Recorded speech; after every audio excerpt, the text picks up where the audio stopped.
en dag och bestämde bussen. Ensam kvar blev jag.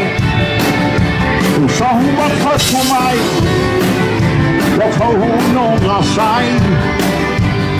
För hon hade det bra. Hon fick allt hon ville ha när hon var snäll med mig. Eva-Lena, och kunde du göra så? Efter att jag gjort för dig, att du bara kunde gå. Jag frågar sanningen då, och kanske skriva till din bror.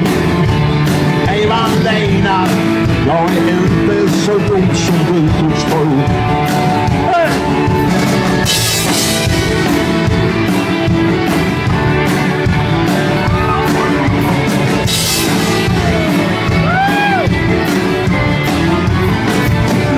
Hålla snyggt och rent, det kunde du. Koka kaffe och fixa mat, det blir med snabbfika nu. Sen du försvann till stan den där sommardag. Eva-Lena kom tillbaks, det går nog bättre när du blir van. Så Eva-Lena, vad kunde du göra så? Efter allt jag gjort för dig, att du bara kunde gå. Jag tror jag ska ringa snå och kanske skriva till din bror.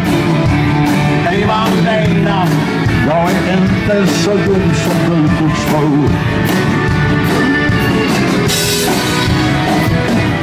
Eva-Lena, vad kunde du göra så? Efter allt jag gjort för dig, att du bara kunde gå.